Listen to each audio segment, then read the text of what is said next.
युवा तरंग तरंग तरंग तरंग युवा तरंग। आइए हम प्रार्थना करें। प्यारे युवा साथियों, अपने जीवन को इस समय प्रभु के हाथों में समर्पित करें। अपनी चिंताओं को, डर, भय, घबराहट को प्रभु के हाथों में समर्पित करें। स्तोत्र 27 में स्तोत्रकार कहते हैं, प्रभु मेरी ज्योति और मेरी मुक्ति है, तो मैं किससे डरूं। वह मेरे जीवन की रक्षा करता है, तो मैं किससे भयभीत हूं। स्तोत्र 23 में स्तोत्रकार कहते हैं, प्रभु मेरा चरवाहा है, मुझे किसी बात की कमी नहीं। वह मुझे हरे मैदानों में ले जाता और शांत जल के पास ले जाकर मुझ में नवजीवन का संचार करता है। प्रभु हमारी ज्योति है, हमारी मुक्ति है।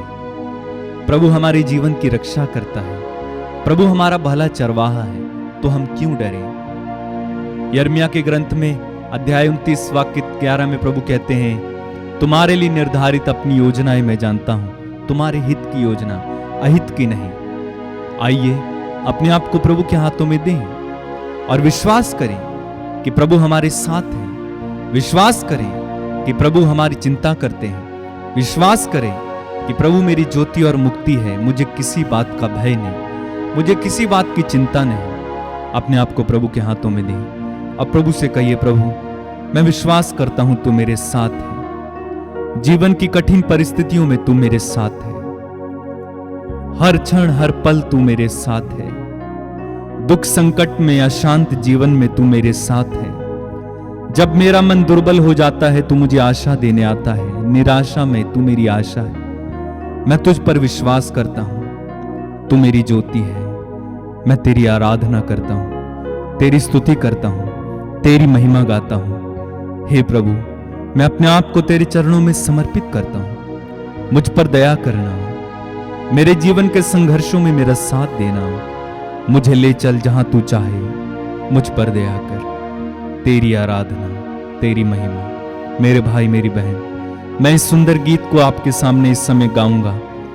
आप मेरे साथ गाइए, दोहराइए और पूरी तरह से प्रभु में लीन हो जाइए।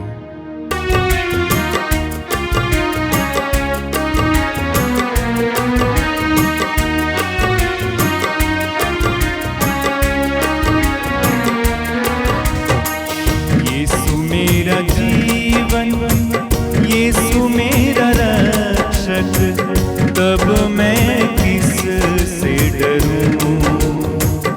यीशु मेरी ज्योति, मेरा सहायक, तब मैं किस से डरूं।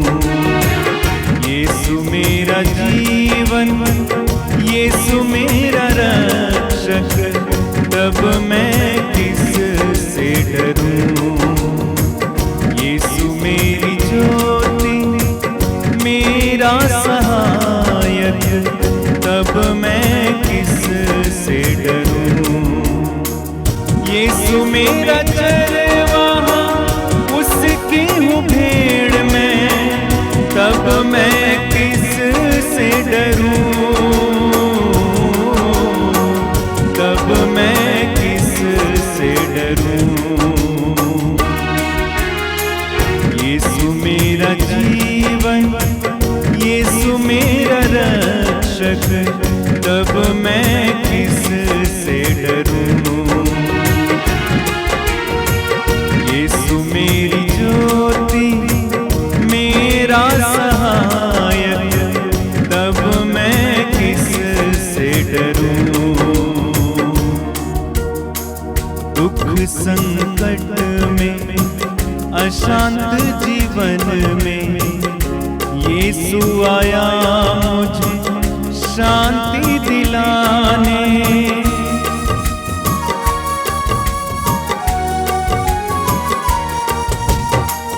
दुख संकट में, अशांत जीवन में, यीशु आया मुझे शांति दिलाने। शांति का राजा है वो, मुक्ति का राजा है वो। शांति का राजा है वो,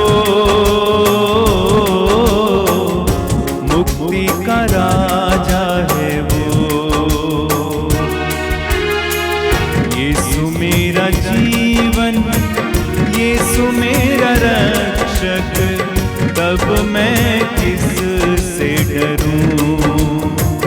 यीशु मेरी ज्योति, मेरा सहायक, तब मैं किस से डरूं।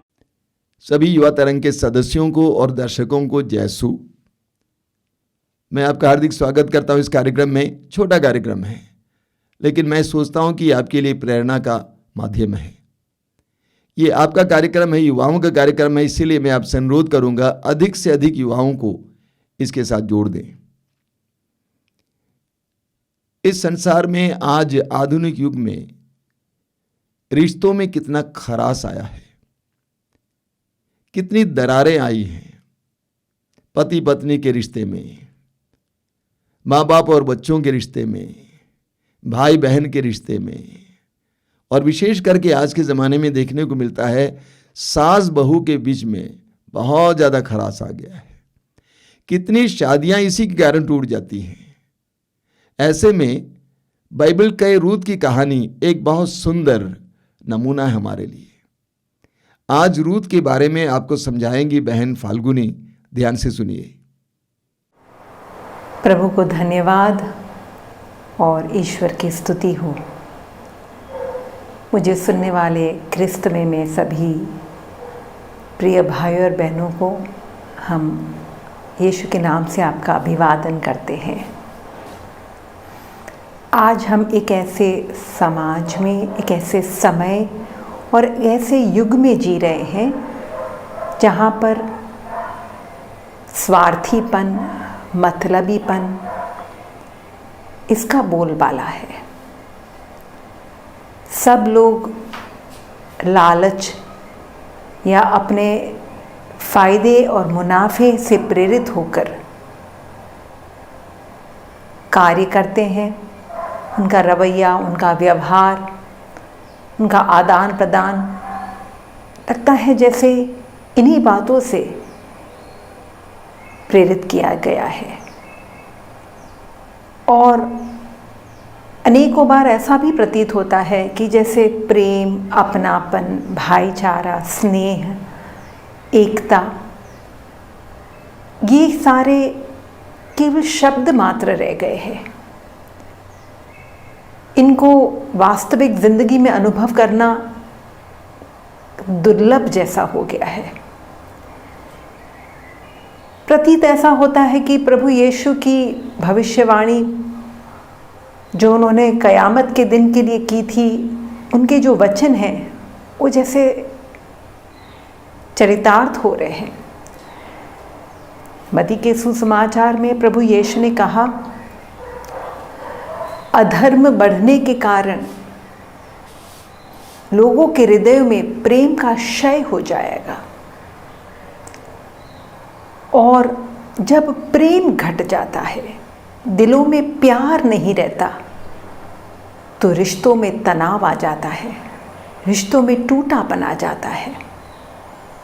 और इसलिए इस संदर्भ में आज हम जिस व्यक्ति पर, जिस चरित्र पर हम मनन चिंतन करने वाले हैं, वो और अधिक महत्वपूर्ण और मायने रखता है। एक ऐसी स्त्री, एक ऐसी नारी जिसकी ज़िंदगी से हम अनेक शिक्षाएं पा सकते हैं। उनके जीवन में जैसे प्रेम, बलिदान, त्याग, सहनशीलता, वफादारी, विश्वासीपन, ईमानदारी, ये सारी बातें उनकी ज़िंदगी से जैसे झलकती है। और उनके जीवन को देखकर हम उनसे कुछ शिक्षा पाए और उनकी ज़िंदगी के इन नैतिक गुणों का अनुपालन करते हुए हम भी अपने जीवन को धन्य बना सकते हैं। आम जिंदगी में हम अनेकों बार देखते हैं कि कई रिश्तों में जैसे समाज में एक प्रथा है या तो एक इनकी सोच है कि ये रिश्ते कभी भी सही हो ही नहीं सकते। उदाहरण के तौर पर सास और बहू का रिश्ता, जैसे ही ये नाम आता है सास और बहू, तो लगता है दोनों जैसे 36 का आंकड़ा है, कट्टर दुश्मन है, एक दूसरे के विरोधी है। एक अगर उत्तर में जाता है तो दूसरा दक्षिण में जाएगा। पर इस स्त्री, इस नारी पर हम जब मनन करेंगे तो एहसास होगा कि उसने ये सारी बातें को जुठला दी है। और वो कौन है?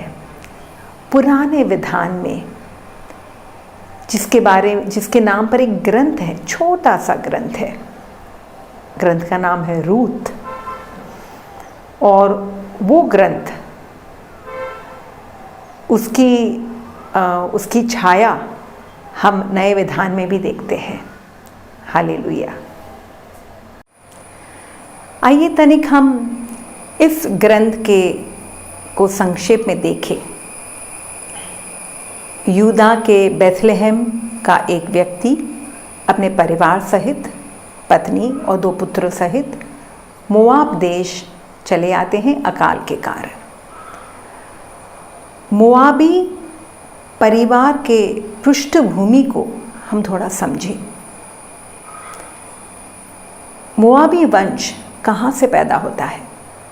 उत्पत्ति ग्रंथ जब हम पढ़ते हैं कि सोदोम और गोमोरा, ये दोनों प्रदेश का जब विनाश होता है तो परमेश्वर ने लोत और उसके परिवार को उनका संरक्षण किया है।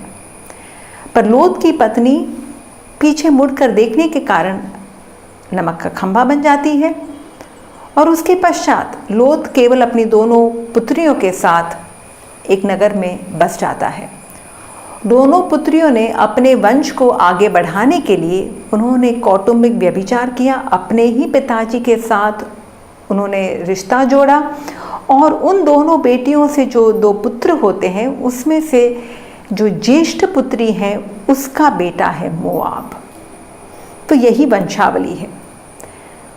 तो उसकी जो नींव है, जो जड़ें हैं, वो पाप में है। और इसके पश्चात ऐसे परिवार की एक बेटी रूथ, पर परमेश्वर इसके बावजूद उसके ज़िंदगी में कार्य करते हैं। यूदा के एलीमेलेक और उसकी पत्नी नोमी दोनों पुत्रों के साथ जब मोआब में निवास करते हैं तो वो उसके दोनों पुत्र मोआबी स्त्रियों के साथ विवाह करते हैं। वहाँ पर निवासित होते समय नोमी के पति एवं दोनों पुत्रों का निधन हो जाता है। तो नोमी खुद विधवा और अपनी दोनों विधवा बहुओं के साथ अकेली रह जाती है मोआब में। उसके पश्चात नोमी ने यह निर्णय लिया कि वह पुनः एक बार बेथलेहम की ओर रवाना होगी। तब जाकर वो अपनी दोनों बहुओं से यही बतलाती है कि आप अपने माता की घर की ओर चले जाइए। मैं विधवा हूँ और अब तुम दोनों भी अपना आगामी जीवन देखने के लिए पुनः एक बार विवाह कर सकते हो। दोनों बहुएं अपनी सास से लिपटकर फूट फूट कर रोने लगी, ये कहते हुए कि हम भी आपके साथ रहेंगे। नोमी ने इस बात को नहीं स्वीकारा। तब जाकर ओरपा, जो सबसे बड़ी बहू थी, वो पुनः एक बार अपने लोगों के पास चली गई। पर रूथ, उसकी ये दूसरी बहू, अपनी सास से लिपटी रही और ये कहते हुए उसने नोमी को ये बतलाया। हम पढ़ते हैं रूत के ग्रंथ में अध्याय 1 में कि मुझे इसके लिए अनुरोध ना कीजिए कि मैं आपको छोड़ दूं और लौटकर आपसे दूर हो जाऊं। आप जहां जाएगी वहां मैं भी जाऊंगी और आप जहां रहेगी वहां मैं भी रहूंगी। आपकी जाति मेरी भी जाति होगी और आपका ईश्वर मेरा भी ईश्वर होगा। जहाँ आप मरेंगी वहाँ मैं भी मरूंगी और दफनाई जाऊंगी। बहुत ही हैरानी की बात है कि एक बहू अपने विधवा सास के लिए अपने ज़िंदगी की ओर नहीं देखती, बल्कि पूर्ण रूप से सास की ओर समर्पित हो जाती है।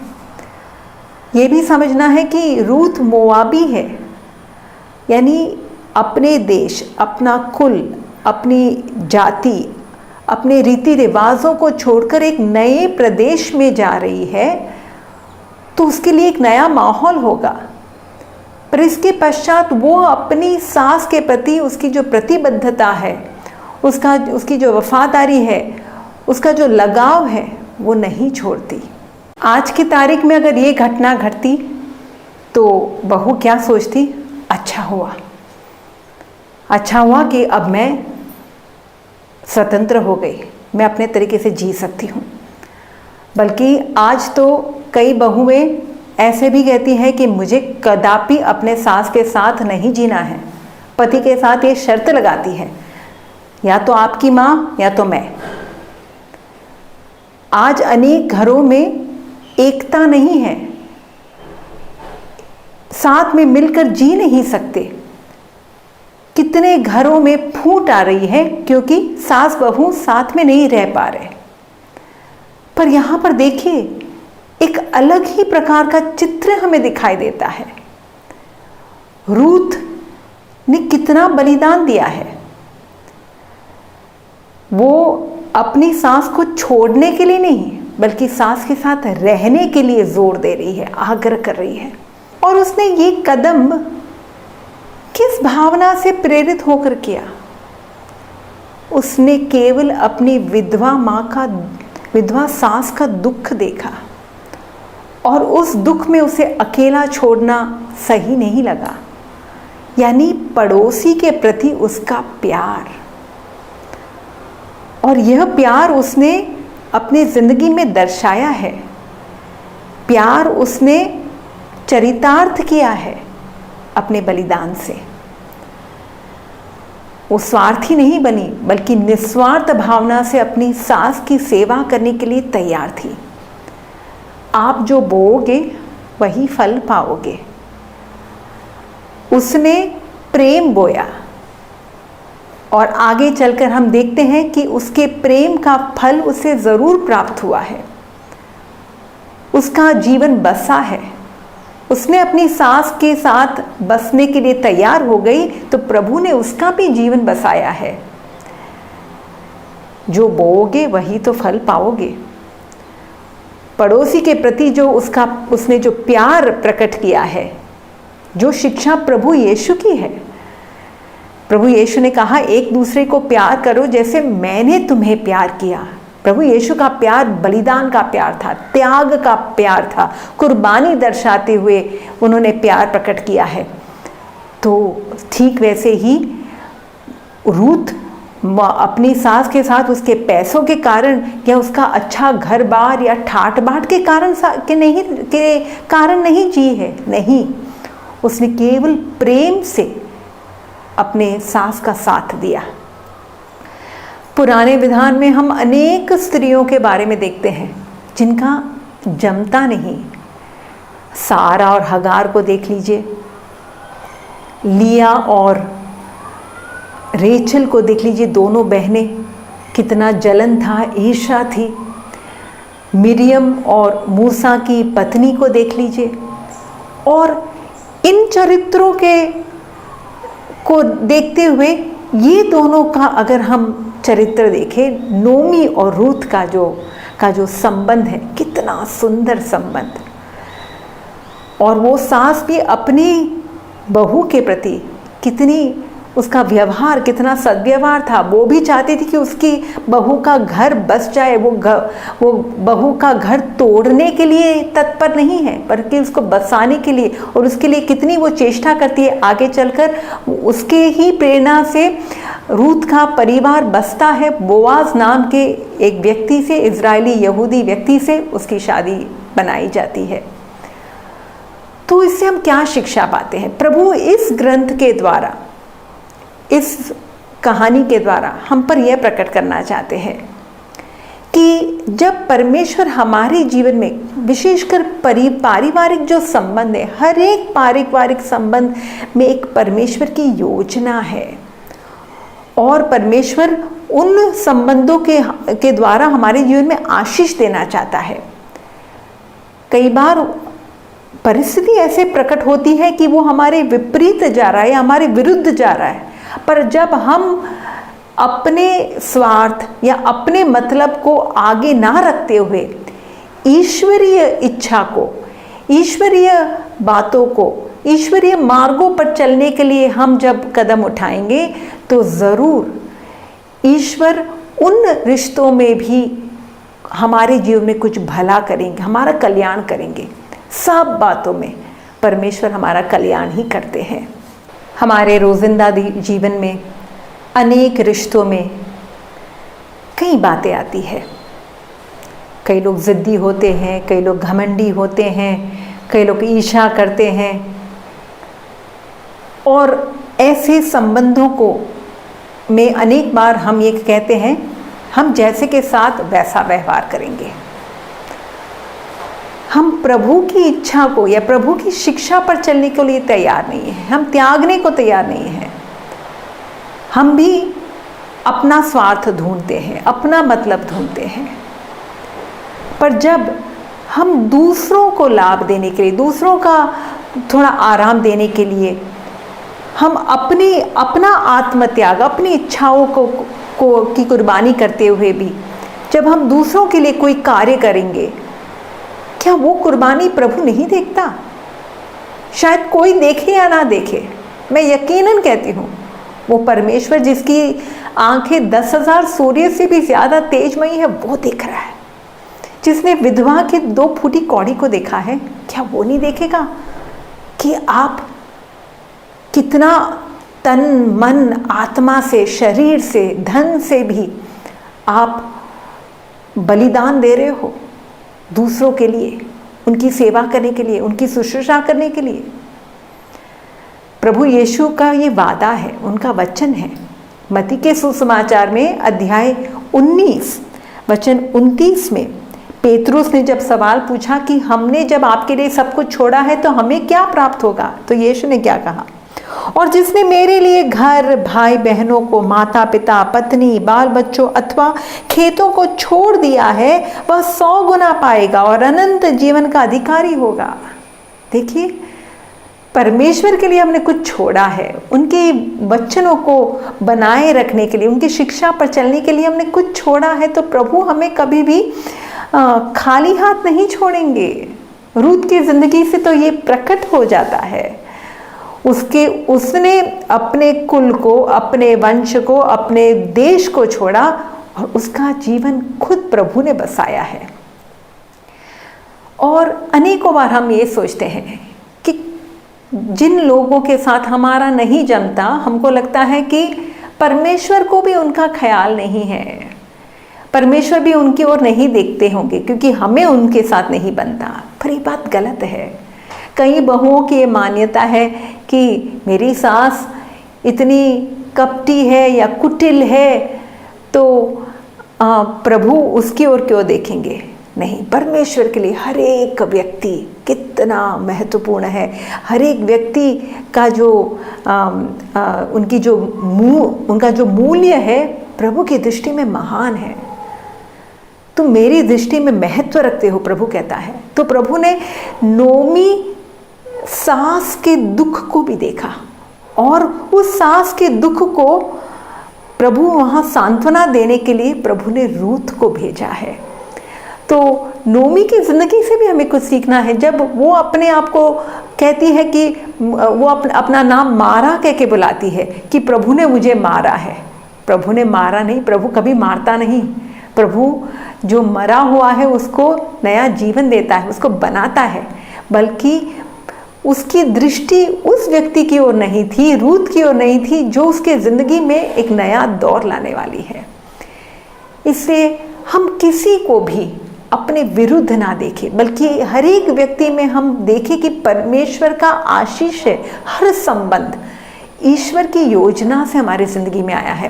वो चाहे हमारे परिवार के संबंध हो, हमारे निकट संबंधी हो, या तो हम जहाँ पर कार्य करते हैं, या तो जहाँ पर हमारा दफ्तर है, जो कोई भी है, हमारे अड़ोस पड़ोस के लोग, हर एक व्यक्ति के साथ हमारा रिश्ता प्यार का रिश्ता। और रूथ का जीवन दर्शाता है कि हमें ईश्वरीय बातों को प्राधान्य देना चाहिए। यीशु ने कहा क्रूस उठाओ। ये क्रूस कौन सा है? खुद अपना बलिदान दो। जब यीशु ने कहा कि तुम धरती के नमक हो और तुम संसार की ज्योति हो, ज्योति अपने आप को नष्ट करके ही ज्योति देती है, पर उसी में तो उसका जीवन सफल होता है।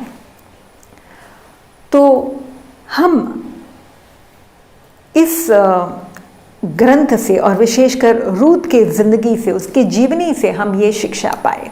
मैंने तो शिक्षा पाई है कि अनेकों बार हम ये नहीं समझ पाते कि परमेश्वर किस तरीके से हमारे ज़िंदगी में कार्य करेगा। हम उसी परिस्थिति को लेकर हम अपनी इच्छाओं को या अपनी योजनाओं को आगे रखते हैं।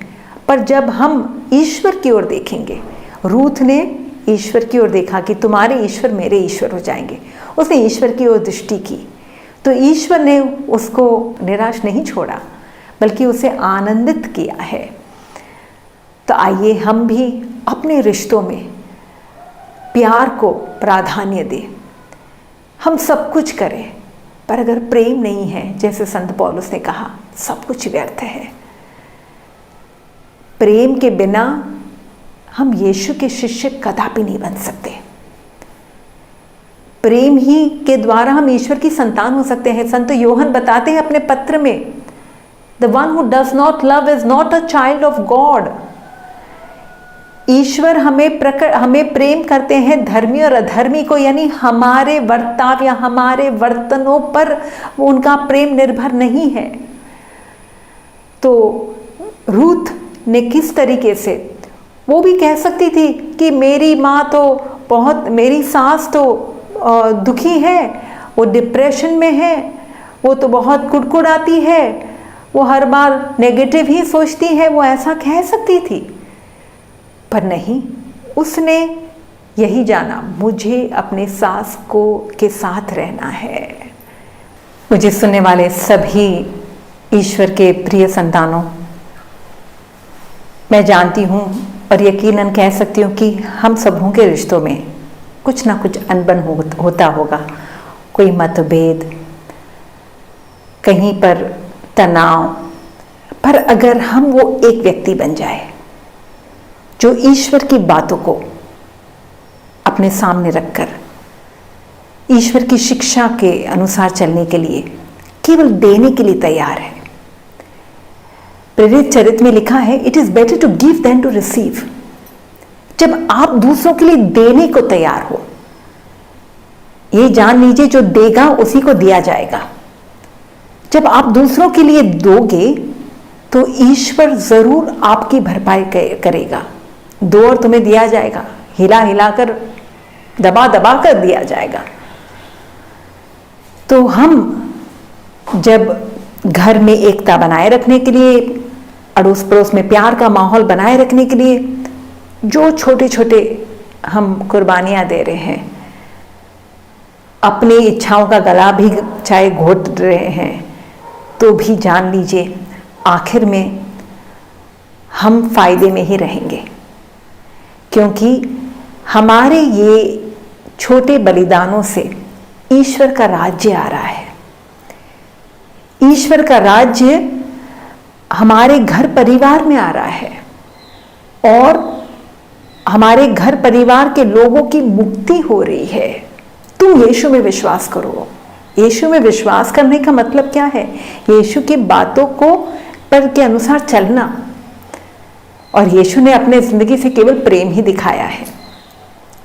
तो रूथ यीशु की जो परदादी है, एक मिसाल है हम लोगों के लिए, विशेषकर बहनों के लिए, क्योंकि बहनों में कई बार ना बहुत तनाव होता है। तो बहनों के लिए ये एक बहुत सुंदर नमूना है कि हम भी जिंदगी में जब प्रेम के अनुसार कार्य करेंगे तो ईश्वर हमारे जिंदगी में स्वर्ग का द्वार खोल देगा और स्वर्गीय दिव्य आशीषों से हम भरे जाएंगे। हमारा जीवन अर्थमय हो जाएगा। हम दूसरों के लिए भी आशीष बनेंगे और हम भी खुद आशीष पाएंगे। आइए हम सभी परमेश्वर की कृपा से, पवित्र आत्मा की प्रेरणा से आज परमेश्वर से ये अनुग्रह मांगे, प्रभु हम भी अपने रिश्तों को कभी ना छोड़े, कभी ये ना सोचे कि उनको हम छोड़ दें, बल्कि आपने हमें जो जो लोग हमारे जिंदगी में दिए हैं उनके साथ कैसे एक बने रहे, कैसे हम प्यार से एक दूसरे के साथ व्यवहार कर सके, ये हमें सिखाइए ताकि हम आपके प्रेम और शांति और आनंद के साक्षी बन सके। जय यीशु। धन्यवाद बहन फाल्गुनी, गॉड ब्लेस यू। प्रभु आपको आशीष दें। आइए हम लोग प्रार्थना करें। प्रभु यीशु, धन्यवाद देता हूं आज के सुंदर दिन के लिए, इन पलों के लिए। अपने इन छोटे भाई बहनों के लिए धन्यवाद देता हूं जो इस कार्यक्रम को इस समय देख रहे हैं। प्रभु यीशु, तूने कहा मैं इसलिए आया हूं कि उन्हें जीवन मिले, बल्कि परिपूर्ण जीवन मिले। तो इस दुनिया में परिपूर्ण जीवन बहाने के लिए आया है, हमारे रिश्तों को जोड़ने के लिए आया है, हमारे टूटे रिश्तों को जोड़ने के लिए आया है। प्रभु यीशु, आज हम देखते हैं कितने ही परिवार, पति पत्नियों का रिश्ता टूट जाता है क्योंकि सास बहू के बीच का रिश्ता सही नहीं है। रूत के सुंदर उदाहरण के लिए धन्यवाद देते हैं, उनकी नम्रता के लिए धन्यवाद देते हैं, उनकी एकात्मकता के लिए धन्यवाद देते हैं, उनके प्रेम के लिए धन्यवाद देते हैं और उस प्रेम के जरिए उन्होंने जो पाया इसके लिए धन्यवाद देते हैं। एक एक युवा भाई बहन को इसकी कृपा देना, नम्र बने, दूसरों को स्वीकार कर सके, दुखों को सहन कर सके, जीवन को और मजबूत बना सके। प्रभु यीशु, तूने अपने दुखों के द्वारा हमें सिखाया है कि हमें भी दुख झेल कर ही महिमान्वित होना है। दुखों के सामने बहुत सारे भाई बहन टूट जाते हैं, विशेष करके युवक युवतियां टूट जाते हैं। उन पर दया करना, उन्हें धैर्य का वरदान देना यीशु, धैर्य के साथ रिश्तों को बनाए रखने के लिए कृपा देना यीशु। अपने सिर झुकाइए। सर्वशक्तिमान परमेश्वर, पिता और पुत्र और पवित्र आत्मा आप लोगों को आशीर्वाद प्रदान करें। आमीन। जय यीशु। दुर्बल मन में, निराश जीवन में, यीशु आया मुझे आशा दिलाने।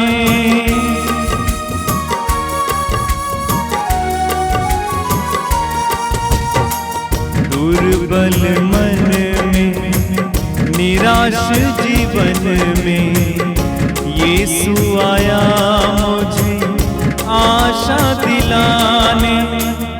प्रेम का राजा है वो, शक्ति का दाता है वो। प्रेम का राजा है वो,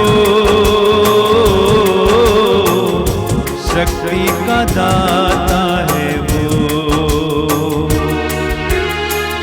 यीशु मेरा जीवन, यीशु मेरा रक्षक, तब मैं किस से डरूं। यीशु मेरी ज्योति, मेरा सहायक, तब मैं किस से डरूं। यीशु मेरा चरवाहा, उसकी हूँ भेड़ में, तब मैं किस से डरूं।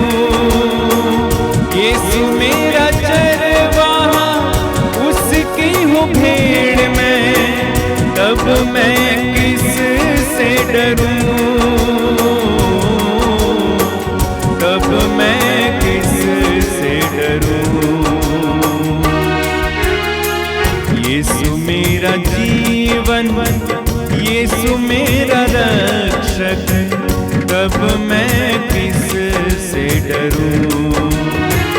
यीशु मेरी ज्योति, मेरा सहायक, तब मैं किस से डरूं, तब मैं किस से डरूं।